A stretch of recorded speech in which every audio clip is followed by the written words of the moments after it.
నమస్తే, good afternoon, welcome to స్వతంత్ర news. నేను సోనియా. బులెటిన్ల ముందుగా హెడ్లైన్స్ చూద్దాం.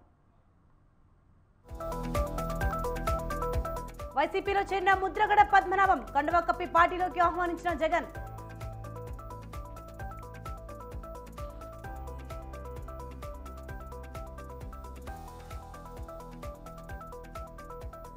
బీఆర్ఎస్ బీఎస్పీ పొత్తులో ఎంపీ సీట్లు ఖరారు. హైదరాబాద్, నాగర్ కర్నూలు బీఎస్పీకి కేటాయించిన కేసీఆర్.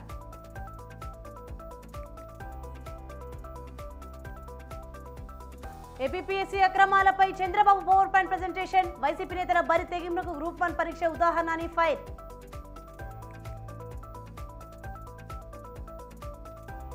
వైసీపీ తుది జాబితాపై జగన్ కసరత్తు. అభ్యర్థుల్లో టెన్షన్.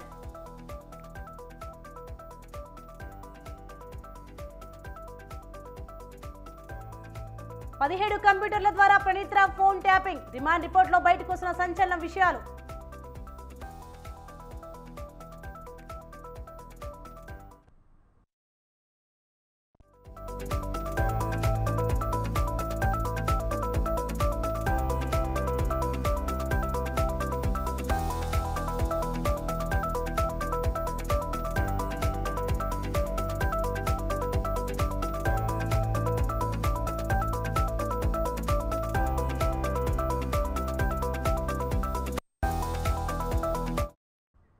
బ్రేకింగ్ న్యూస్ చూస్తున్నాం. లోక్సభ ఎన్నికల సందర్భంగా తెలంగాణలో బీఆర్ఎస్ బహుజన్ సమాజ్ పార్టీ మధ్య పొత్తు కుదిరింది.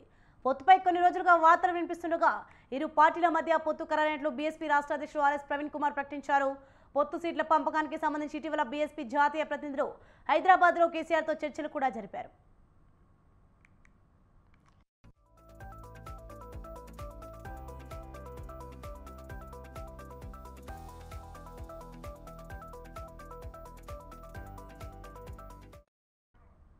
తాజాగా ఈరోజు ఇరు పార్టీల మధ్య సీట్ల పంపకం పూర్తయింది. పొత్తులో భాగంగా హైదరాబాద్, నాగర్కర్నూలు నుంచి బీఎస్పీ అభ్యర్థులు పోటీ చేశారు. ఈ రెండు స్థానాల్లో బరిలో నిలిచే అభ్యర్థులకు బీఆర్ఎస్ నేతలు పూర్తి సహకారం అందిస్తారు. మిగతా స్థానాల్లో బీఆర్ఎస్ బరిలోకి దిగుతుంది. కాగా బీఆర్ఎస్ ఇప్పటికే 11 స్థానాలకు అభ్యర్థులను ప్రకటించింది. నాగర్కర్నూలు నుంచి బీఎస్పీ తెలంగాణ చీఫ్ ప్రవీణ్ కుమార్ బరిలోకి దిగుతారని సమాచారం. రైట్, ఇదే అంశంపై మరింత సమాచారం మా ప్రతినిధి సవీన్ ఫోన్ లైన్లో అందిస్తారు. సవీన్, చెప్పండి, లోక్సభ ఎన్నికల సందర్భంగా తెలంగాణలో బీఆర్ఎస్ బహుజన్ సమాజ్ పార్టీ మధ్య పొత్తు కుదిరినట్లు చూస్తున్నాం. దీనిపైన అప్డేట్స్ ఏంటి? బీఆర్ఎస్ బీఎస్పీ రెండు పార్టీల మధ్య పొత్తు కుదిరినట్లు అధికారిక ప్రకటన వెలువడింది. ఈ మేరకు బీఆర్ఎస్ అధినేత మాజీ ముఖ్యమంత్రి కేసీఆర్ బీఆర్ఎస్ బీఎస్పీ పార్టీల మధ్య పొత్తు కుదిరినట్లు ప్రకటించారు. నాగర్ కర్నూలు, హైదరాబాద్ రెండు లోక్సభ స్థానాలు బీఎస్పీ పార్టీకి పొత్తులో భాగంగా కేటాయిస్తున్నట్లు తెలిపారు. అయితే బీఎస్పీ నాగర్ కర్నూలు, ఆదిలాబాద్ లోక్సభ స్థానాలు అడిగినప్పటికీ ఆదిలాబాద్ లోక్సభ స్థానం నుంచి బీఆర్ఎస్ పార్టీయే పోటీ చేయాలని బీఆర్ఎస్ అధినేత కేసీఆర్ పట్టుబట్టారు. అక్కడ మాజీ ఎమ్మెల్యేగా ఉన్నటువంటి ఆత్రం తక్కువ అసెంబ్లీ ఎన్నికల సమయంలోనే ఆదిలాబాద్ బీఆర్ఎస్ ఎంపీ అభ్యర్థిగా ప్రకటించిన నేపథ్యంలో ఆదిలాబాద్ నుంచి బీఆర్ఎస్ పోటీ చేస్తుందంటూ బీఎస్పీ నేతలకు సర్ది చెప్పారు. ఈ రెండు స్థానాలు హైదరాబాద్, నాగర్ కర్నూలు స్థానాలను బీఎస్పీకి కేటాయించారు. నాగర్ కర్నూలు స్థానం నుంచి బీఎస్పీ రాష్ట్ర అధ్యక్షుడు ఆర్ఎస్ ప్రవీణ్ కుమార్ పోటీ చేయబోతున్నారు. అక్కడ బీఆర్ఎస్ పూర్తి స్థాయిలో బీఎస్పీ అభ్యర్థికి మద్దతు తెలుపుతున్నట్లుగా కూడా బీఆర్ఎస్ పార్టీ ప్రకటించింది. 2 రోజుల క్రితం బీఎస్పీ జాతీయ కోఆర్డినేటర్ రామ్జీ గౌతమ్ తో పాటు బీఎస్పీ రాష్ట్ర అధ్యక్షుడు ఆర్ఎస్ ప్రవీణ్ కుమార్ కేసీఆర్ తో చర్చలు జరిపారు. పొత్తుల సారాంశాన్ని త్వరలోనే అధికారిక ప్రకటన వెలువడిస్తామంటూ బీఎస్పీ ప్రకటించిన నేపథ్యంలో ఈ రోజు ఉదయం బీఆర్ఎస్ అధినేత మాజీ ముఖ్యమంత్రి కేసీఆర్ బీఎస్పీతో పొత్తు అంశంపై అధికారిక ప్రకటన జారీ చేశారు. పొత్తులో భాగంగా తెలంగాణలో 17 లోక్సభ స్థానాలకు గాను 2 స్థానాల్లో బీఎస్పీ పోటీ చేయబోతుండగా ఇక మిగిలిన 15 స్థానాల్లో బీఆర్ఎస్ పోటీ చేయబోతోంది. ఇప్పటికే 11 లోక్సభ స్థానాలకు బీఆర్ఎస్ తమ అభ్యర్థులను ప్రకటించింది. ఇక 4 స్థానాలకు మాత్రమే బీఆర్ఎస్ పార్టీ తన అభ్యర్థులను ప్రకటించాల్సి ఉంది. మరికొద్ది రోజుల్లోనే 4 స్థానాలకు కూడా బీఆర్ఎస్ పార్టీ తమ అభ్యర్థులను ప్రకటించబోతోంది. అసెంబ్లీ ఎన్నికల్లో ఒంటరిగా పోటీ చేసి ఓటమి పాలైన బీఆర్ఎస్ పార్టీ లోక్సభ ఎన్నికల్లో మాత్రం బీఎస్పీ పార్టీతో పొత్తులో భాగంగా ఎన్నికల అవగాహనతో పోటీ చేయబోతోంది. ముఖ్యంగా తెలంగాణలో బీఆర్ఎస్ పార్టీకి దూరమైనటువంటి అట్టడుగు వర్గాలు బీఎస్పీ పార్టీతో పొత్తులో భాగంగా తమకు కలిసి వస్తాయని బీఆర్ఎస్ పార్టీ భావిస్తోంది. అందులో భాగంగానే ఆర్ఎస్ ప్రవీణ్ కుమార్ ను తన ఇంటికి పిలిచి మరీ చర్చలు చేసి బీఎస్పీ పార్టీతో పొత్తు కుదుర్చుకొని ఈ ఎన్నికల్లో బీఆర్ఎస్ పార్టీ పోటీ చేయబోతోంది. Right, thank you Saveen.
Bulletin number breaking news చూస్తున్నాం. మనం కాపు రిజర్వేషన్ ఉద్యమ నేత ముద్రగడ పద్మనాభం వైసీపీలో చేరారు.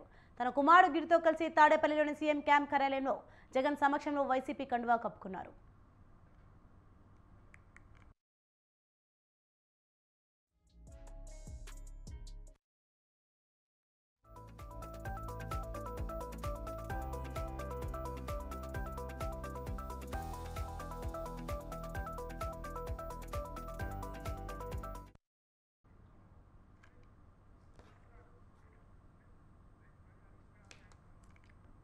పిఠాపురంలో పవన్ కళ్యాణ్కి పోటీగా కాపు ఉద్యమ నేత ముద్రగడను రంగంలో దింపాలని వైసీపీ యోచిస్తున్నట్లు తెలుస్తోంది. పిఠాపురం వైసీపీ అభ్యర్థిగా ముద్రగడను సీఎం జగన్ ప్రకటించే అవకాశం ఉంది. రైట్కి ఇదే అంశంపై మరింత సమాచారం మా ప్రతినిధి రమేష్ ఫోన్ లైన్లో అందిస్తారు. రమేష్, చెప్పండి, కాపు రిజర్వేషన్ ఉద్యమ నేత ముద్రగడ పద్మనాభం వైసీపీలో చేరినట్లు చూస్తున్నాం. దీనిపైన అప్డేట్స్ ఏంటి?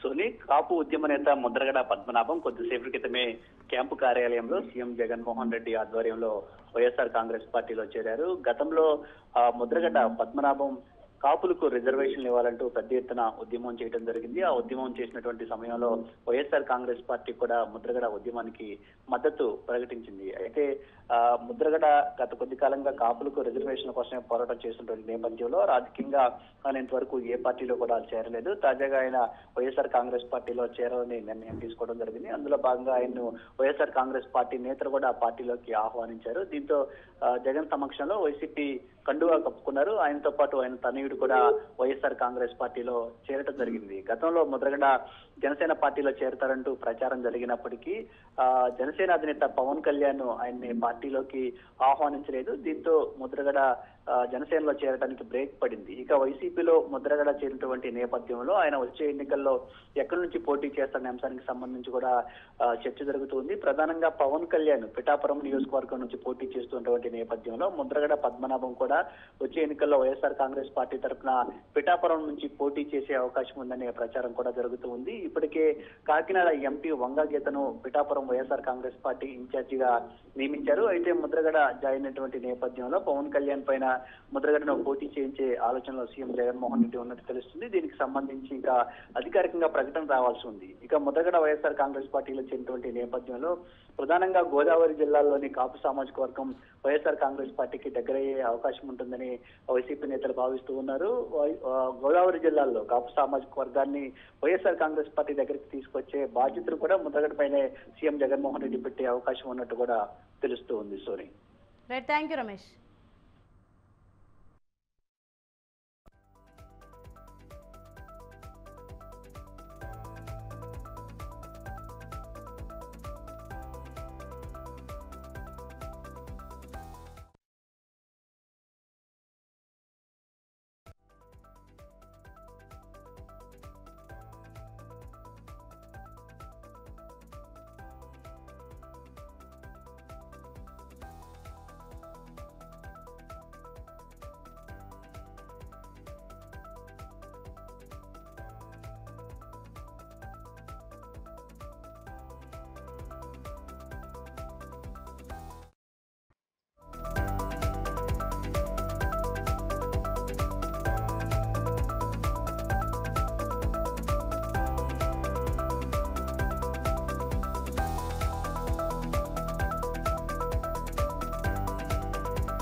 బ్రేకింగ్ న్యూస్ చూస్తున్నాం. Suspended DSC Praneeth Rao phone tapping వ్యవహారంలో కీలక అంశాలు వెలుగులోకి వస్తున్నాయి.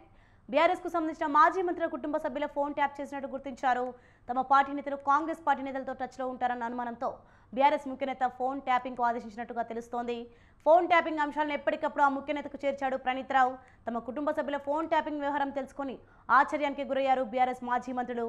ప్రణీత్ రావును కస్టడీలోకి తీసుకున్న తర్వాత మరిన్ని అంశాలు వెలుగులోకి వచ్చే అవకాశం ఉంది.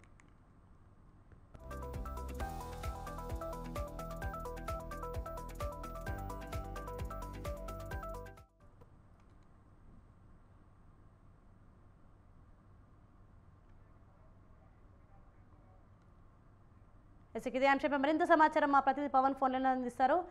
పవన్ చెప్పండి, suspended DSC Praneeth Rao fan topping వ్యవహారంలో కీలక అంశాలు వెలుగులోకి వస్తున్నాయి, దీనిపైన అప్డేట్స్ ఏంటి?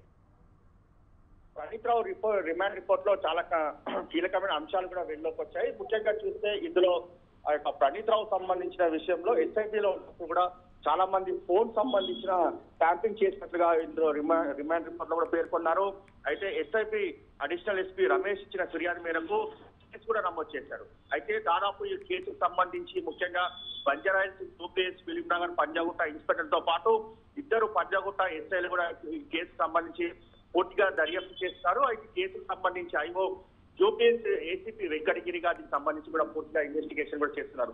అయితే గత 3 నెలల నుంచి కూడా పెద్ద ఎత్తున యొక్క ఫోన్ ట్యాపింగ్ చేసినట్టుగా దీనికి సంబంధించి పోలీసులు కూడా గుర్తించారు. అంతేకాకుండా ముఖ్యంగా బీఆర్ఎస్ సంబంధించిన ఒక ముఖ్య నేత ఒక ఫోన్ నంబర్ ట్యాపింగ్ చేయాలని చెప్పి ఆదేశాల మేరకు తాను ఫోన్ ట్యాపింగ్ చేసినట్లుగా దీనికి సంబంధించి రిమాండ్ రిపోర్ట్ లో కూడా పేర్కొన్నారు. అయితే దాదాపు 100 నంబర్లకు పైగా కూడా దీనికి సంబంధించి ఇటు ఫోన్ ట్యాపింగ్ కూడా చేసినట్టుగా తెలుస్తుంది. ముఖ్యంగా చూస్తే బీఆర్ఎస్ సంబంధించిన మంత్రుల వారి కుటుంబ సభ్యుల యొక్క ఫోన్లనే పూర్తిగా ట్యాపింగ్ చేశారు. ట్యాపింగ్ చేసిన నేపథ్యంలో వారు ఎవరితో టచ్ లో ఉన్నారు కాంగ్రెస్ నేతలతో అని చెప్పి కూడా ఈ విషయం పైన పూర్తిగా దర్యాప్తు చేస్తున్న పరిస్థితి కూడా కనిపిస్తుంది. అయితే ఈ యొక్క కేసుకు సంబంధించి ఒక ఎలక్షన్ లో మనీ ట్రాన్సాక్షన్ ఎవరెవరికి డబ్బులు పంపిస్తున్నారు దానిపైన ముఖ్యంగా నిఘా కూడా పెట్టారు. ఈ నిఘా పెట్టిన నేపథ్యంలోనే ప్రణీత్ రావు ఇచ్చిన సమాచారం మేరకే దాదాపు కాంగ్రెస్ పార్టీకి సంబంధించిన పెద్ద ఎత్తున కూడా డబ్బులు పోలీసులు పట్టుకున్నారు. అయితే ఈ అంశాన్ని కూడా పూర్తిగా ప్రణీత్ రావు పోలీసులకు కూడా వాంగ్మూలం ఇచ్చారు. అయితే ఈ కేసుకు సంబంధించి చూస్తే మాత్రము ప్రణీత్ రావుకి ఒక మాజీ ఐపీఎస్ అధికారి ఫోన్ ట్యాపింగ్ చేయాల్సి ఉంటుంది.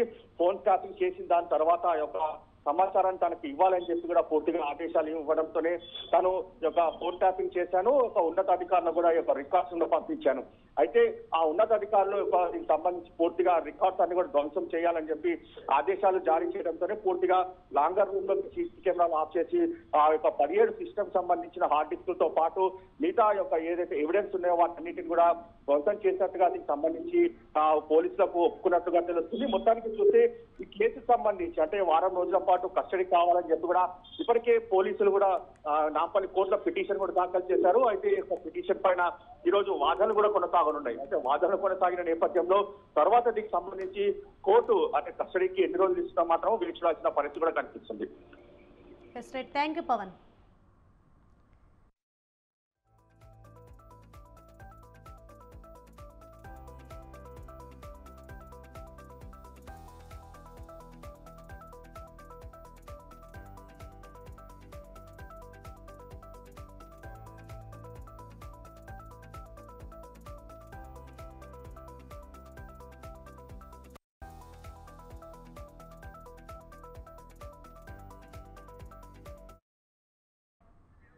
బ్రేకింగ్ న్యూస్ చూస్తున్నాం. ప్రణీత్ రావు రిమాండ్ రిపోర్ట్లో సంచలన విషయాలు బయటకు వచ్చాయి. ఎన్నికలకు ముందు ఫోన్ ట్యాపింగ్ కోసం స్పెషల్ ఇంటర్నెట్ కనెక్షన్ను ప్రణీత్కు కేటాయించినట్టుగా తెలుస్తోంది. ప్రముఖులు మాట్లాడిన మాటల రహస్యంగా రికార్డింగ్స్ను మానిటర్ చేసినట్టుగా విచారణలో తేలింది. ఇలా సేవ్ చేసుకున్న రికార్డ్స్ మొత్తాన్ని అక్రమంగా పర్సనల్ పెన్ డ్రైవ్లో కాపీ చేసుకునేవాడు. కొంతమందితో కలిసి ప్రణీత్ రావు ఈ అక్రమాలకు పాల్పడినట్టుగా తెలుస్తోంది.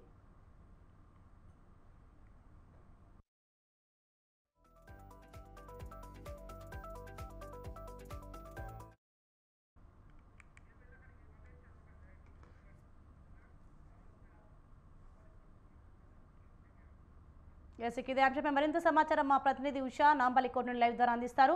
ఉషా చెప్పండి, suspend DSC Praneeth Rao phone tapping వ్యవహారం కీలక అంశాలు వెలుగులోకి వస్తున్నాయి, దీనిపైన అప్డేట్స్ ఏంటి?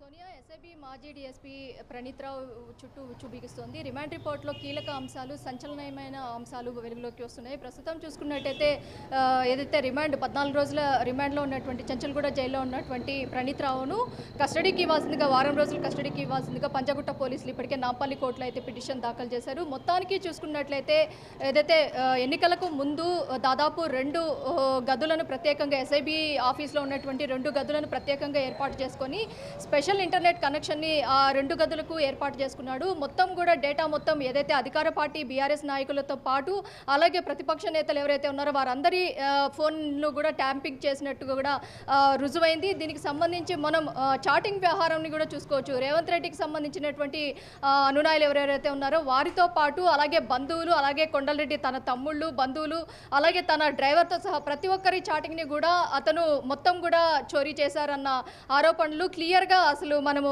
చాటింగ్ విషయంలోనే చూసుకోవచ్చు. మొత్తం కూడా విజువల్స్లో మనము ప్లే చేస్తున్నాం. మొత్తానికి చూసుకున్నట్టయితే 402 అలాగే 201 అలాగే రెడ్ విత్ 34 సెక్షన్ల కింద ఇప్పటికే ప్రజా ఆస్తులను ధ్వంసం చేశాడు, అలాగే ప్రభుత్వ ఆస్తులను ధ్వంసం చేశాడు అన్న కోణంలో ఇప్పటికే ఐటీ యాక్ట్ కింద కూడా కేసు నమోదైంది. మొత్తం మీద చూసుకున్నట్టయితే వ్యక్తిగత గోప్యతలో భాగంగా ఉన్నటువంటి డేటా మొత్తాన్ని కూడా ఇతరులకు చేరవేసే రూపంలో ఏదైతే అధికార పార్టీలో ఎవరైతే తనకి సహకరించారో ఈ విధంగా చేయాలని ఎవరైతే చెప్పారో వారి ఆదేశాలను తూచా తప్పకుండా ఇతను ఆచరణలో పెట్టి మొత్తం కూడా హార్డ్ డిస్కుల రూపంలో దాదాపు 42 హార్డ్ డిస్కులను కూడా ధ్వంసం చేశారు. అలాగే అక్కడ ఉన్నటువంటి డేటా చోరీ మొత్తం కూడా ఒక పెన్ డ్రైవ్ రూపంలో సేవ్ చేసుకున్నట్టుగా కూడా పోలీసులు నిర్ధారించారు. ఈ మొత్తం కూడా తాను చేశాను అని ఒప్పుకోవడంతో పంజాగుట్ట పోలీసులు అతని కస్టడీకి ఇస్తే ఎవరెవరికి మొత్తం కూడా మొత్తం కూడా చేరవేశారు. అలాగే ఈ మొత్తం డేటాని ఏ వ్యక్తులు చెప్తే ఇతను డేటా మొత్తాన్ని కూడా చోరీ చేశారన్న కోణంలో మొత్తం పోలీసులు అయితే పంజాగుట్ట పోలీసులు అయితే నాంపల్లి కోర్టులో పిటిషన్ అయితే దాఖలు చేశారు. ఓవరాల్గా చూసుకున్నట్టయితే ఈ కేసులో ఇన్వాల్వ్ అయినటువంటి అధికారులు ఎవరైతే ఉన్నారో వారందరి చుట్టూ ఉచ్చు బిగించే అవకాశం ఉంటుంది. బీఆర్ఎస్ నాయకులు ఎవరైతే ఉన్నారో బీఆర్ఎస్ నాయకుల కుటుంబ సభ్యుల వ్యక్తిగత ఫోన్ కాల్స్ కూడా ఇతను మొత్తం కూడా ట్యాంపింగ్ చేసినట్టుగా కూడా రుజువైంది. మొత్తం మీద గత ప్రభుత్వ హయాంలో జరిగినటువంటి ఎన్నికల సమయంలో కాంగ్రెస్ పార్టీ నాయకులు ఎక్కడి నుంచి ఎక్కడికి నగదు తరలిస్తున్నారన్న ఫోన్లు కూడా క్లియర్ కట్గా కూడా ఇతను ట్యాంపింగ్ చేసినట్టుగా కూడా తెలుస్తుంది. మొత్తం కొన్ని రూమ్స్ ప్రత్యేక గదులను ఏర్పాటు చేసుకున్నారు. ఒక్కొక్క ఏరియాలో ఏదైతే డిస్ట్రిక్ట్ వైడ్ కూడా కొన్ని కంట్రోల్ రూమ్స్ లాంటివి ఏర్పాటు చేసుకొని డేటా మొత్తాన్ని కూడా ఎక్కడికక్కడ చోరీ చేశారు. అలాగే మొత్తం ఫోన్ ట్యాపింగ్ వ్యవహారంలో ప్రణీత్ రావుని కస్టడీలోకి తీసుకుంటే మరింత సమాచారాన్ని కూడా పోలీసులు సేకరించే అవకాశం ఉంటుంది. కాబట్టి ప్రణీత్ రావు ఇచ్చేటటువంటి ఏదైతే సమాచారం మేరకు మరికొన్ని కూడా అరెస్టులు జరిగే అవకాశం ఉంటుంది. ప్రణీత్ రావుని కస్టడీలోకి తీసుకుంటే కానీ ఈ మొత్తం వ్యవహారానికి ఫోన్ ట్యాపింగ్ వ్యవహారం ఇది ఆషామాషి వ్యవహారం కాదు. గతంలో చూసుకున్నట్టయితే అనేక మంది ఫోన్ ట్యాపింగ్ వ్యవహారంలో అనేక మంది కూడా ఇరుక్కున్న ఎమ్మెల్యేలు కూడా ఉన్నారు. ఈ 9.5 ఏళ్ల బీఆర్ఎస్ ప్రభుత్వ హయాంలో మొత్తం కూడా మనం ఎమ్మెల్యేల ఎరకేసు దగ్గర నుంచి చూసుకున్నట్టయితే ఈ కేసు వరకు కూడా మొత్తం కూడా డేటా చోరీ ప్రణీత్ రావు చేరవేశారు. అలాగే నక్సలైట్లకి సంబంధించి ఉన్నటువంటి ఈ విభాగం ఏదైతే ఎస్ఐబి విభాగం ఏదైతే ఉందో నక్సలైట్ల డేటాని మొత్తాన్ని కూడా ఇతను మొత్తం కూడా ధ్వంసం చేశారు అన్న ఆరోపణలు కూడా ఉన్నాయి. ఓవరాల్గా ప్రభుత్వ ఆస్తులను ధ్వంసం చేశారు. అలాగే వ్యక్తిగత డేటాకి సంబంధించి కూడా మొత్తం రిట్రైవ్ చేసే పనులు అయితే పోలీసులు నిమగ్నమై ఉన్నారు. ఇంకా ఇతను ఎంతెంత మందికి ఈ డేటా మొత్తాన్ని చేరవేశారు, అలాగే ఎన్నికల సమయంలో ఏ పార్టీ వాళ్ళు ఏ పార్టీతో కొమ్మొక్కై ప్రభుత్వాన్ని కూలగొట్టే ఆలోచనలో ఉన్నారన్న డేటా మొత్తాన్ని కూడా సేకరించారు అన్న ఆరోపణలు కూడా ఇతని మీద ఉన్నాయి. కాబట్టి మొత్తాన్ని కూడా పోలీసులు రెడ్ హ్యాండెడ్గా అతని చాటింగ్ రూపంలో కావచ్చు మొత్తాన్ని కూడా రిట్రైవ్ చేస్తే మొత్తం కూడా డేటా బయటపడినట్టుగా తెలుస్తోంది. కాసేపట్లో నాంపల్లి కోర్టులో ఇచ్చేటటువంటి కస్టడీ పిటిషన్లు ఏదైతే పంజాగుట్ట పోలీసులు వారం రోజులు కస్టడీ అడిగారు కాబట్టి నాంపల్లి కోర్టు ఏదైతే ప్రణీత్ రావుకి సంబంధించి ఎన్ని రోజుల కస్టడీకి ఇస్తుంది, ఈ కస్టడీలో ఇచ్చిన అనంతరం ఇతని దగ్గర నుంచి మరింత సమాచారాన్ని అయితే పంజాగుట్ట పోలీసులు సేకరించే పనిలో ఉన్నారు. మొత్తం మీద 6 సభ్యుల బృందాన్ని ఏర్పాటు చేశారు. ఇప్పటికే ఏసీపీ జూబ్లీహిల్స్ ఏసీపీతో పాటు మరికొంతమంది కూడా ఇందులో Panjagutta, Jubilee hills, Banjara hills అలా ఎస్ఐ ఇన్స్పెక్టర్లతో పాటు ప్రత్యేక బృందాన్ని 6 బృందాన్ని అయితే ఏర్పాటు చేసినట్టుగా తెలుస్తుంది. దీనికి సంబంధించి ఏదైతే జూబ్లీ హిల్స్ ఏసీపీ దీని మొత్తాన్ని కూడా నేతృత్వం వహించేలాగా కూడా ఏర్పాటు చేసినట్టుగా తెలుస్తుంది. ఒక బృందాన్ని ఏర్పాటు చేసి తన దగ్గర నుంచి కీలక సమాచారం మొత్తాన్ని కూడా సేకరించే పనులు అయితే పోలీసులు నిమగ్నమైనట్టు తెలుస్తుంది. మొత్తం మీద రిమాండ్ రిపోర్ట్లో కీలక అంశాలను అయితే మెన్షన్ చేసినట్టుగా తెలుస్తోంది. ఓవరాల్గా 17 సిస్టమ్లను ఇతను ధ్వంసం చేసినట్టుగా తెలుస్తోంది. సోని మొత్తానికి కొంతమందితో కలిసి ప్రణీత్ రావు ఈ అక్రమాలకు పాల్పడినట్టుగా తెలుస్తుంది. ఈ కొంతమంది అందులో ఎవరెవరు ఉన్నారేమైనా సమాచారం అందిందా? ప్రస్తుతం చూసుకున్నట్టయితే ఒక మీడియా ఛానల్కి సంబంధించి అనేక ఏదైతే ప్రముఖులకు సంబంధించినటువంటి డేటా మొత్తం కూడా ఇతను కలెక్ట్ చేసి ఒక మీడియా సంస్థకు అందజేసినట్టుగా కూడా ఆరోపణలు కూడా క్లియర్ కట్గా పోలీసులు అయితే మెన్షన్ చేశారు ఈ రిమాండ్ రిపోర్ట్లో. అలాగే ఏదైతే హార్డ్ డిస్కులు మొత్తం కూడా 2 రోజుల క్రితం ఎన్నికలకు 2 రోజుల క్రితమే హార్డ్ డిస్కులు మొత్తం కూడా ధ్వంసం చేసి అది మొత్తాన్ని కూడా పెన్ డ్రైవ్ రూపంలో సేవ్ చేసుకున్నాడు. ఆ మొత్తం హార్డ్ డిస్క్లను ధ్వంసం చేశాడు. అలాగే కీలక నేతలు ఎవరైతే ఎస్ఐబి కార్యాలయంలో ఉన్నటువంటి ఏదైతే ఉన్నత స్థాయి అధికారి ఇచ్చినటువంటి ఆదేశాల మేరకే తను మొత్తం కూడా ఈ ఉదంతం మొత్తం కూడా చేశాననుకోవడంలోనే అతను కూడా పేర్కొనడం జరిగింది. ఓవరాల్గా చూసుకున్నట్టయితే ఈ కేసులో ఉన్నటువంటి మొత్తం బృందం ఎవరైతే ఉన్నారో డిసెంబర్ 4వ తేదీ జరిగినటువంటి ఈ హార్డ్ డిస్క్లు మొత్తాన్ని కూడా ఇతను ధ్వంసం చేశారనేసి క్లియర్గా పోలీసులు అయితే అక్కడ ఉన్నటువంటి సీసీ కెమెరా ఫుటేజెస్ ద్వారా అయితే సేకరించారు. మొత్తం రిట్రైవ్ చేస్తే అతని ప్రణీత్ రావు కాల్ డేటా మొత్తాన్ని కూడా రిట్రైవ్ చేస్తే కొన్ని ఆధారాలు అయితే బయటపడ్డాయి. మరికొన్ని ఆధారాలు ఏదైతే ఇతన్ని కస్టడీలోకి తీసుకున్న తర్వాత మరికొంత సమాచారం ఇతని వెనకాల ఉండి నడిపించిన శక్తులు ఎవరు అన్న కోణంలో అయితే లోతైన విచారణ జరపాలి. కాబట్టి పోలీసులు అయితే నిమగ్నమైనట్టుగా తెలుస్తోంది. Soni, right, thanks for the information Usha.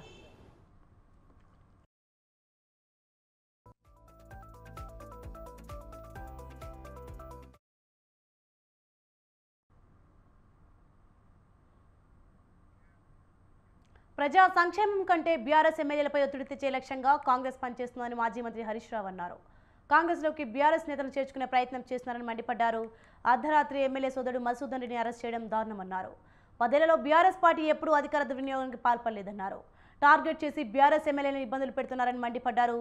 100 రోజులు పూర్తయ్యాయి కానీ హామీల అమలు పూర్తి కాలేదన్నారు.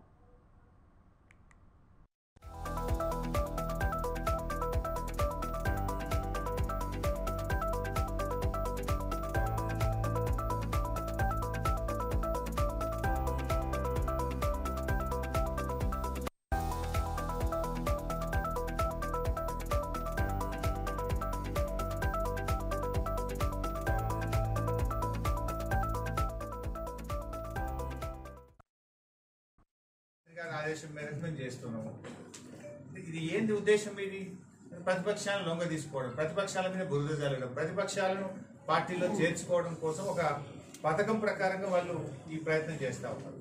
మరి అలా అనేక క్వారీలు లీజ్ అయిపోయింది. వాటిని ఎక్కడ టార్గెట్ చేస్తారు? అవన్నీ కూడా నడుస్తూ ఉన్నాయి. కాంగ్రెస్ పార్టీ నాయకులే నడుస్తూ ఉంటాయి. దాని మీద ఏం చేయరు. ఇక్కడ ఏ తప్పు లేకపోయినా, అన్ని అనుమతులు ఉన్నా, ఏదో ఒక నెపం పెట్టి ఏదో ఒక తప్పును చిన్నది కూడా వెతికి వరుసగా కేసు మీద కేసు. ఇప్పటికి 3వ కేసు ఇది.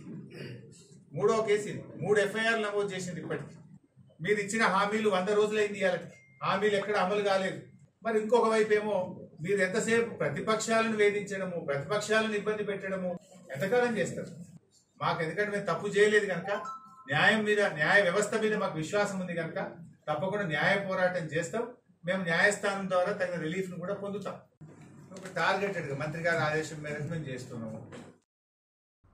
బీఆర్ఎస్ ఎమ్మెల్యేలపై జరుగుతున్న వేధింపులకు ఇది ప్రత్యక్ష నిదర్శనమని ఎమ్మెల్యే గుడి మహిపాల్ రెడ్డి అన్నారు. పటాన్చెరు నియోజకవర్గంలో 10 ఏళ్లలో ఎవరి మీద కక్ష సాధింపు చర్యలు చేపట్టలేదన్నారు. ప్రజల ఆశీర్వాదంతో 3 సార్లు ఎమ్మెల్యేగా ఎన్నికయ్యారని, తాము తప్పు చేసే 3 సార్లు గెలిచే వాళ్ళం కాదన్నారు. క్రింది స్థాయి నుంచి ప్రజల మద్దతుతో రాజకీయాల్లో కొనసాగుతున్నామని, కేసులు పెట్టి వేధించడం దారుణమన్నారు. కాంగ్రెస్ బెదిరింపులకు భయపడేది లేదని మహిపాల్ రెడ్డి అన్నారు.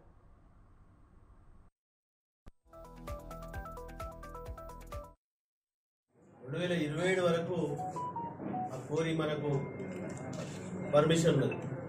ఈ కోరిని మేము చాలా రోజులు వేరే వాళ్ళకి లీజ్ ఇచ్చినాం.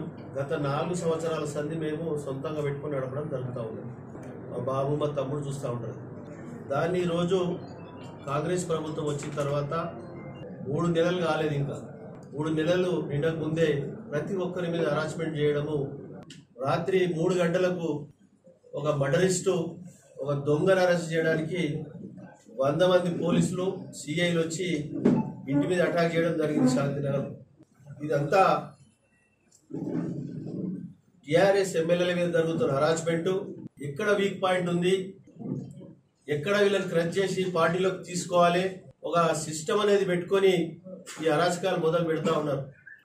ఈరోజు అన్ని పర్మిషన్లతో సహా మాకు ఉన్నాయి, కాపిస్తా మీకు. టోటల్ పొల్యూషన్ కానీ ఈసీ కానీ అన్ని పర్మిషన్లు ఉన్నాయి. 2027 వరకు ఆ కోరి మనకు మరిన్ని అప్డేట్స్ చూసే ముందు బులెటిన్ షార్ట్ బ్రేక్ తీసుకుందాం. Stay with us.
Breaking news చూస్తున్నాం మనం. తాను పార్టీ మారుతున్నట్లు వస్తున్న వార్తలను టీడీపీ నేత యనమల కృష్ణుడు తీవ్రంగా ఖండించారు.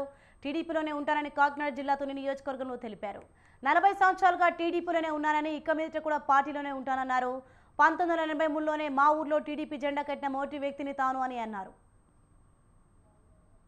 కృష్ణ గారు పదవిలో ఉన్నప్పటికీ ఆయన స్థాయి అన్ని కార్యక్రమాలు తెలుగుదేశం పార్టీకి మచ్చ రాకుండా, రామకృష్ణుడు గారికి మచ్చ రాకుండా, ఏదైనా చిన్న చిన్న పొరపాట్లు ఉంటే నా నెత్తి మీద వేసుకుని ఆయన అన్ని విధాల కంటికి రెప్పలా కాపాడిన సంగతి మీ అందరూ తెలుసుకున్న విషయమే. దాన్ని బట్టి అయినా 6 సార్లు నెగ్గడం, ఒకసారి అవకాశం రాకపోవడం, ఆయన అవకాశం లేకపోతే తప్పనిసరిగా నిలబడమని ఆయన సూచన మేరకు నేను నిలబడడం, అప్పుడున్నటువంటి వ్యతిరేకత వల్ల, స్థానికంగా అందుబాటులో ఉండడం వల్ల, అసంతృప్తి వల్ల నాకు అవకాశం రాకపోవడం, ఈ రోజున మళ్ళీ వాళ్ళ పాపకి దిబీకి ఇవ్వడం, యనమల రామకృష్ణ గారికి ఏ విధంగా పనిచేస్తున్నానో అదే విశ్వాసంతో పనిచేస్తూ ముందుకెళ్తున్నాం. ఇప్పటికి నాకు 70 సంవత్సరాలు. చాలా చిన్న వయసులోనే పదవుల పేర్లు లేనప్పటికీ, ఎమ్మెల్యే పేరు లేనప్పటికీ ఆ స్థాయిలో ప్రజలకు సేవ చేసే అదృష్టం ఆ భగవంతుడి కలగజేయడం, కార్యకర్తలు కలగజేయడం జరిగింది. ఎట్టి పరిస్థితుల్లో కూడా తెలుగుదేశం పార్టీలను కొనసాగుతానని మీ ఛానల్ ద్వారా తెలియజేస్తాను. పేరుకి రామకృష్ణ గారు పదవిలో ఉన్నప్పటికీ ఆయన స్థాయి అన్ని కార్యక్రమాలు తెలుగుదేశం పార్టీకి మచ్చ రాకుండా, రామకృష్ణుడు గారికి మచ్చ రాకుండా, ఏదైనా చిన్న చిన్న పొరపాట్లు ఉంటే నా నెత్తి మీద వేసుకుని ఆయన అన్ని విధాల కంటికి రెప్పలా కాపాడిన సంగతి మీ అందరూ తెలుసు. కేంద్ర మంత్రి కిషన్ రెడ్డి సనత్నగర్ నియోజకవర్గంలో పర్యటించారు. పలు అభివృద్ధి కార్యక్రమాలకు శ్రీకారం చుట్టారు. మైసమ్మ దేవాలయంలో నూతనంగా ఏర్పాటు చేసిన బోర్వెల్ను ప్రారంభించారు. అనంతరం అమీర్పేట్ డివిజన్లో ఆర్ఓ ప్లాంట్ను, ఎస్ఆర్ నగర్ వాటర్ ట్యాంక్ పార్క్లో ఓపెన్ జిమ్ను ప్రారంభించారు. మంత్రి కిషన్ రెడ్డికి స్థానికులు ఘన స్వాగతం పలికారు. రానున్న పార్లమెంట్ ఎన్నికల్లో బీజేపీ విజయం ఖాయమన్న కిషన్ రెడ్డి మోదీ అమలు చేసిన అభివృద్ధి సంక్షేమ కార్యక్రమాల్ని మరింతగా ముందుకు తీసుకెళ్దామని పిలుపునిచ్చారు.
నిజామాబాద్ జిల్లాలో కాంగ్రెస్ వర్గపోరు అంతకంతకు ముదురుతోంది.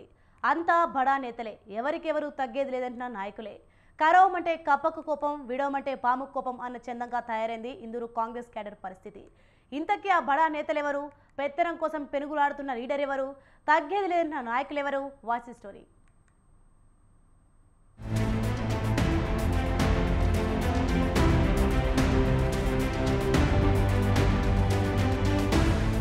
నిజామాబాద్ జిల్లా కాంగ్రెస్లో వర్గపోరు.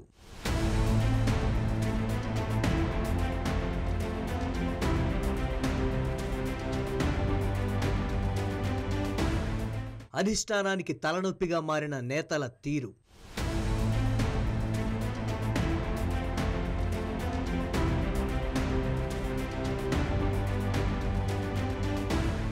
పెత్తనం కోసం పెనుగులాట.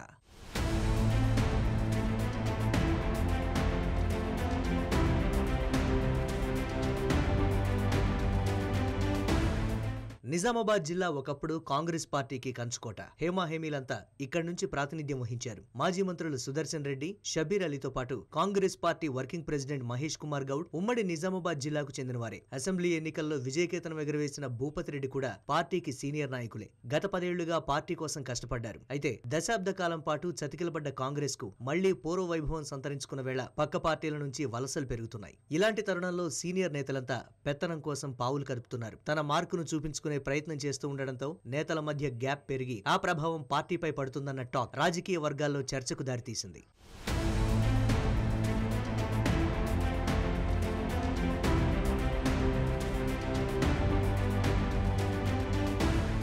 అధిష్టానం ఆదేశాలతో సొంత ఇలాఖా అయిన కామారెడ్డిని వదులుకున్నారు షబీర్ అలీ. అక్కడి నుంచి బీఆర్ఎస్ అభ్యర్థిగా అసెంబ్లీ ఎన్నికల బరిలో కేసీఆర్ నిలవడంతో అందుకు ధీటుగా సీఎం రేవంత్ కామారెడ్డి నుంచి పోటీ చేశారు. ఈ పరిణామాల వల్ల ఆ సీటును షబీర్ అలీ త్యాగం చేయక తప్పలేదు. ఆ తర్వాత నిజామాబాద్ అర్బన్ నుంచి పోటీ చేసి ఓడిపోవడంతో హైకమాండ్ అతడికి సముచిత స్థానం కల్పిస్తూ ప్రభుత్వ సలహాదారునిగా నియమించింది. అలాగే సీనియర్ లీడర్ అయిన సుదర్శన్ రెడ్డి బోధన ఎమ్మెల్యేగా గెలిచారు. మరోవైపు TPCC working president Mahesh Kumar Goud కు ఎమ్మెల్సీని కట్టబెట్టింది అధిష్టానం. ఈ పరిణామాలే ముగ్గురు మధ్య వర్గపోరుకు దారి తీస్తున్నాయన్న టాక్ వినిపిస్తోంది.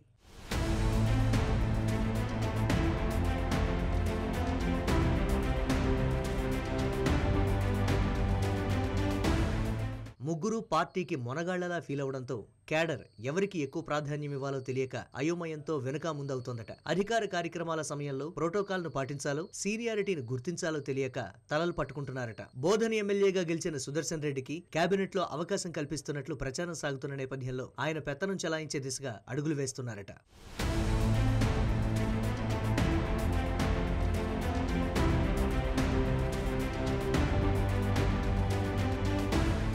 ఇక హైకమాండ్ ఆర్డర్ మేరకు తన స్థానాన్ని వదులుకున్న షబీర్ అలీ నిజామాబాద్ అర్బన్ లో గుర్తింపు కోసం తహతహలాడుతున్నారట. మరోవైపు నిజామాబాద్ రూరల్ ఎమ్మెల్యేగా గెలిచిన భూపతి రెడ్డి తనకు ప్రాధాన్యత దక్కడం లేదని ఏకంగా సీఎం రేవంత్ రెడ్డి వద్దనే మొరపెట్టుకున్నట్లు సమాచారం. మహేష్ కుమార్, షబీర్ అలీ, సుదర్శన్ రెడ్డిలు తన నియోజకవర్గ విషయంలో తలదూరుస్తున్నారంటూ ఆవేదన వ్యక్తం చేశారట. ఎమ్మెల్యేగా గెలిచిన తన నియోజకవర్గంలో ఈ ముగ్గురు పెత్తనం ఏంటని ముఖ్యమంత్రి ముందే వాపోయినట్లు తెలుస్తోంది. దీంతో ఎవరికి ఏం చెప్పాలో తెలియక ప్రస్తుతానికి మౌనం పాటిస్తూ పరిస్థితిని దాటవేస్తోంది పార్టీ అధిష్టానం.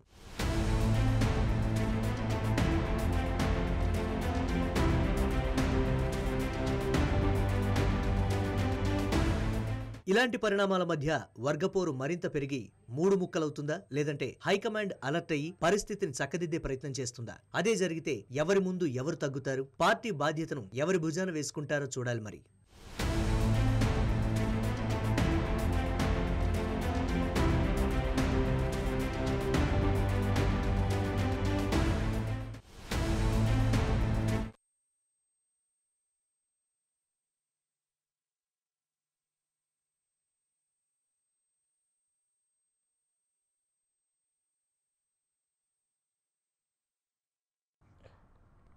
నేడు మాజీ మంత్రి వైఎస్ వివేకానందరెడ్డి 5వ వర్ధంతి సందర్భంగా కడప జిల్లా పులివెందుల్లో ఆయన నివాళులర్పించారు. సునీతతో పాటు వాళ్ళు నర్రెడ్డి, రాజశేఖర్ రెడ్డి, బామర్ది శివప్రకాష్ రెడ్డి, ఇతర కుటుంబ సభ్యులు ఆయన సమాధి వద్ద పుష్పగుచ్చాలతో నివాళులర్పించారు.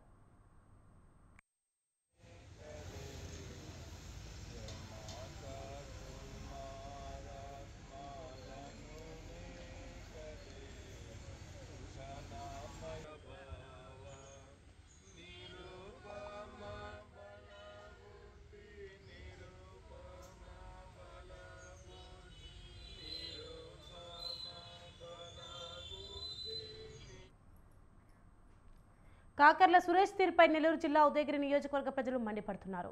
రాజకీయాల ఎదుగుదల కోసం ట్రస్ట్ పేరుతో తమ దగ్గరకు వచ్చి రాజకీయంగా అనుకుని సాధించాక ట్రస్ట్ టీడీపీ కార్యాలయంగా మార్చడంపై ఆగ్రహం వ్యక్తం చేశారు. ఇటీవల టీడీపీ అధిష్టానం ప్రకటించిన అభ్యర్థుల లిస్టులో ఉదయగిరి అభ్యర్థిగా కాకర్ల సురేష్ పేరు ప్రకటించారు చంద్రబాబు.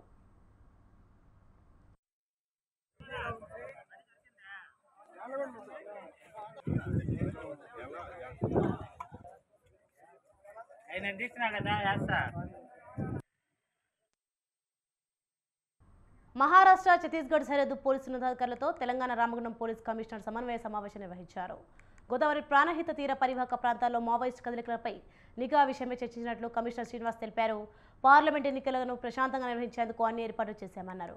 అక్రమ భూ వ్యాపారం, ఇసుక, మట్టి, నకిలీ విత్తనాలు, రేషన్ బియ్యం మాఫియాపై ఉక్కుపాదం మోపుతామని హెచ్చరించారు.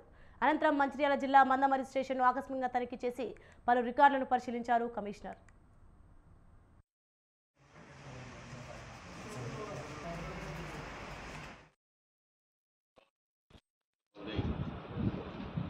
అజిటేషన్స్ ఏమైనా ఉన్నాయా, ఇక్కడ మేజర్ బర్నింగ్ ఇష్యూస్ ఏంటి అని తెలుసుకోవడానికి కోసం, అలాగే ఎన్ఫోర్స్మెంట్ యాక్టివిటీ ఎలా జరుగుతుంది ఇవన్నీ అసెస్ చేయడానికి కోసం ఇక్కడ రావడం జరిగింది.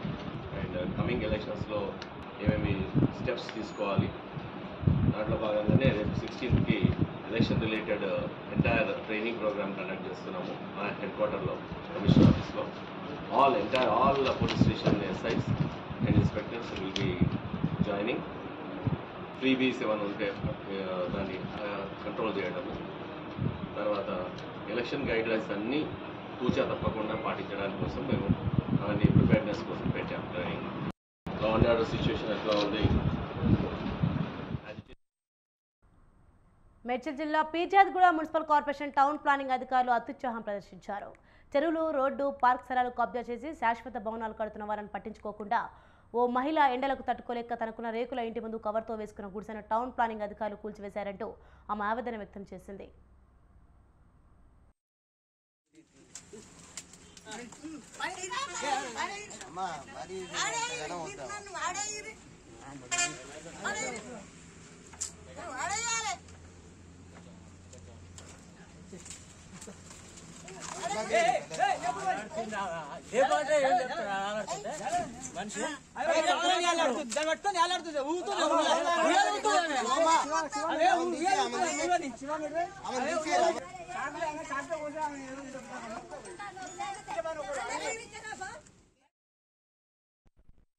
ఈ గుడిసెకి ఇట్లా ఎదురు పందిరి వేసుకున్నాం. పందిరి వేసుకుంటే ఏమైంది, చిన్న చిన్న పిల్లలు ఉన్నారు, గుడిసెలో ఉడుకుతుందని పందిరి వేసుకున్నాం. పందిరి వేసుకుంటే నువ్వు పందిరి ఎట్లా వేసినావా అని 10 మంది వచ్చి పందిరి కూలగొట్టి నన్ను కింద పడేసి పందిరి నా పైన వేసారు. ఇవన్నీ దెబ్బలే. ఎవరైనా వేసిన లింగం లింగం ఆయన పేరు లింగం. ఆయన వేసాడు. ఏం చేస్తాడో మనకు తెలియదు. ఆయన నన్ను ఎట్లా కొట్టిండో ఇక చూడు, నా దెబ్బలు చూడు ఎట్టున్నాయో. నేను ఒక్కదాను, నన్ను నేను ఎటు పోలేస్తలేను కదా సార్. ఎలక్టోరల్ బాండ్ల పథకాన్ని పెద్ద ఎత్తున దుర్వినియోగం చేశారని కాంగ్రెస్ ప్రధాన కార్యదర్శి జయరాం రమేష్ ఆరోపించారు. అత్యధికంగా 60% ఎలక్టోరల్ బాండ్లు బీజేపీకి వెళ్లాయని ఆయన విమర్శించారు. ఎలక్టోరల్ బాండ్లపై తనను విశ్లేషించినట్టు తెలిపారు.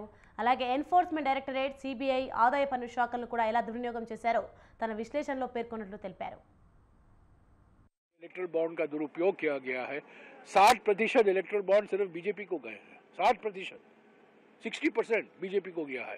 और मैंने दिखाया है इस विश्लेषण के द्वारा कि किस तरह से ईडी, सीबीआई, इनकम टैक्स का दुरुपयोग किया है.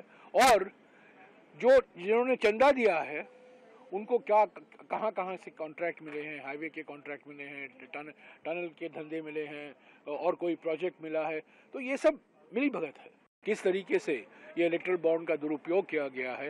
60% इलेक्ट्रल बॉन्ड सिर्फ बीजेपी को गए हैं. 60%, 60% बीजेपी को गया है. ఎలక్టోరల్ బాండ్ నెంబర్లు వెల్లడించినందుకు సుప్రీంకోర్టు ఎస్ఐబి తప్పుపట్టింది. అరకొర వివరాలతో చేతులు దులుపుకున్న ఎస్బీఐ ధోరణి అత్యున్నత న్యాయస్థానం విమర్శించింది. ఈ అంశంలో ఎస్బీఐకి తాజాగా నోటీసులు జారీ చేసింది.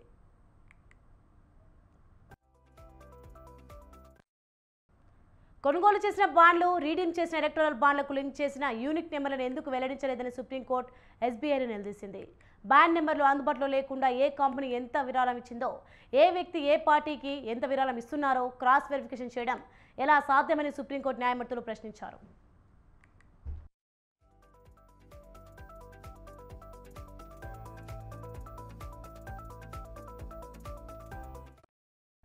ఎలక్టోరల్ బ్యాండ్ నెంబర్ను బహిర్గతం చేయకపోవడం ద్వారా గతంలో ఇచ్చిన తీర్పును పూర్తిగా పాటించినందుకు స్టేట్ బ్యాంక్ ఆఫ్ ఇండియాకు సుప్రీంకోర్టు శుక్రవారం నోటీసులు జారీ చేసింది. ఎలక్టోరల్ బాండ్ చెల్లించిన వారు, ఆ మొత్తాలను అందుకున్న వారి పేర్ల వివరాలు, ఎలక్టోరల్ బాండ్ల నెంబర్లతో కూడిన పూర్తి సమాచారాన్ని వెల్లడించాలని సుప్రీంకోర్టు ధర్మాసనం ఆదేశించింది.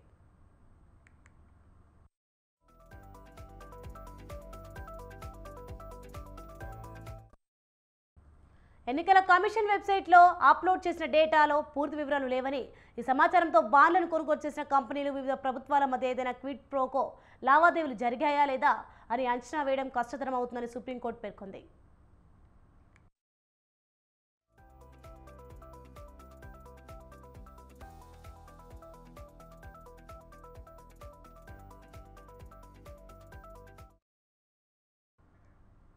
దేశం జమిలీ ఎన్నికలకు సిద్ధమవుతుందా?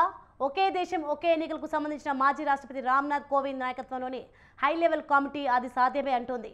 జమిలీ ఎన్నికల వల్ల దేశంలో ఐక్యతాభావం, ప్రజాస్వామ్యం మరింత పటిష్టం కాగలదని సూచిస్తోంది. కేంద్ర ప్రభుత్వం, రాష్ట్రాలు, రాజకీయ పార్టీల మధ్య ఏకాభిప్రాయం సాధిస్తే 2029లో జమిలీ ఎన్నికలు జరుగుతాయేమో.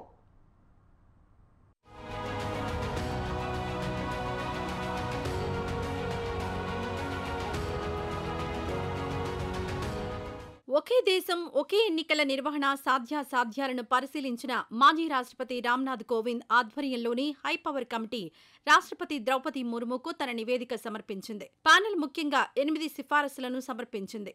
రాష్ట్రపతి భవన్లో రాష్ట్రపతి ద్రౌపది ముర్ముకు నివేదిక సమర్పించే కార్యక్రమంలో మాజీ రాష్ట్రపతి రామ్నాథ్ కోవింద్తో పాటు కమిటీ సభ్యులు, కేంద్ర హోంమంత్రి అమిత్ షా పాల్గొన్నారు. కమిటీ సభ్యులు రాజ్యసభలో మాజీ ప్రతిపక్ష నాయకుడు గులాం నబీ ఆజాద్, ఫైనాన్స్ కమిషన్ మాజీ చైర్మన్ ఎన్కే సింగ్, లోక్సభ మాజీ సెక్రటరీ జనరల్ సుభాష్ చి కశ్యప్, సీనియర్ అడ్వకేట్ హరీష్ సాల్వే, మాజీ chief vigilance commissioner Sanjay Kothari ఈ కార్యక్రమానికి హాజరయ్యారు.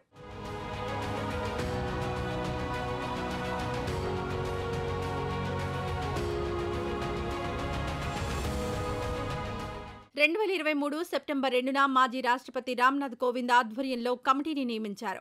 దాదాపు 191 రోజుల పాటు నిపుణులతో, రాజకీయ పార్టీలతో విస్తృత స్థాయి చర్చలు, పరిశోధనల అనంతరం కమిటీ 18,626 పేజీలతో కూడిన నివేదిక సమర్పించింది. దేశవ్యాప్తంగా అన్ని రాష్ట్రాలకు, పార్లమెంటుకు ఒకేసారి ఎన్నికల నిర్వహణలో సాధ్యాసాధ్యాలు, దానివల్ల కలిగే లాభాలు, ఎదురయ్యే సమస్యలు వంటి పలు అంశాలను క్షుణ్ణంగా పరిశీలించి నివేదిక సమర్పించారు.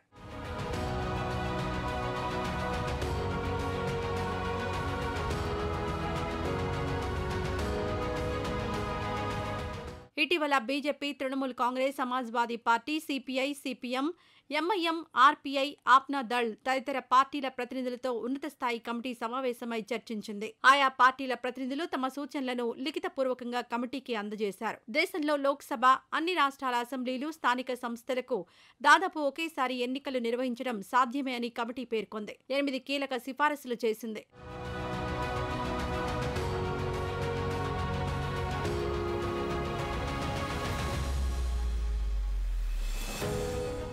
మొదటి దశలో లోక్సభ, అసెంబ్లీలకు ఒకేసారి ఎన్నికలు, రెండో దశలో 100 రోజుల్లో స్థానిక సంస్థల ఎన్నికలు నిర్వహించవచ్చునని కమిటీ సూచించింది. ఒకవేళ హంగ్ ఏర్పడినా, అవిశ్వాస తీర్మానం కారణంగా అసెంబ్లీ రద్దు చేయాల్సిన పరిస్థితి ఏర్పడితే మిగిలిన 5 ఏళ్ల కాలానికి కొత్తగా ఎన్నికలు నిర్వహించవచ్చునని పేర్కొన్నారు. మొదటి ఏకకాల ఎన్నికల నిర్వహణకు వీలుగా అన్ని రాష్ట్రాల అసెంబ్లీల కాల పరిమితి తర్వాతి లోక్సభ ఎన్నికల వరకు పొడిగించవచ్చు అన్నారు.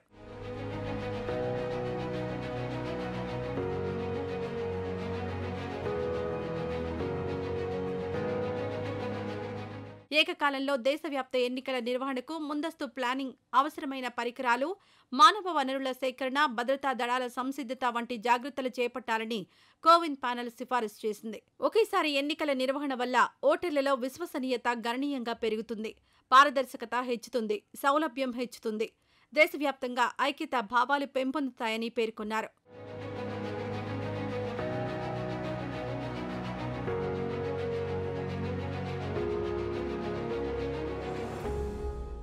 ఏకకాల ఎన్నికల వల్ల అభివృద్ధి ప్రక్రియ వేగవంతమవుతుంది, సామాజిక ఐక్యతకు దోహదపడుతుంది, ప్రజాస్వామ్య పునాదులు బలోపేతమవుతాయని కమిటీ వివరించింది.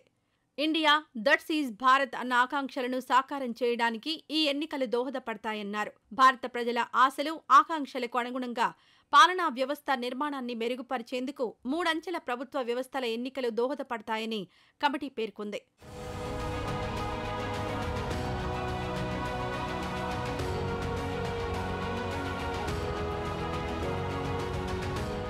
భారతీయ జనతా పార్టీ ఆధ్వర్యంలో ఎన్డీఏ కూటమి ప్రధాని నరేంద్ర మోదీ మొదటి నుంచి దేశవ్యాప్తంగా జమిలీ ఎన్నికలనే కోరుతున్నారు. ఈ భావనను ప్రతిబింబిస్తూ హైలెవెల్ కమిటీ నివేదిక వచ్చేసింది. బహుశా 2029లో జమిలీ ఎన్నికలకు దేశవ్యాప్తంగా ఏకాభిప్రాయ సాధనకు కృషి జరగవచ్చు.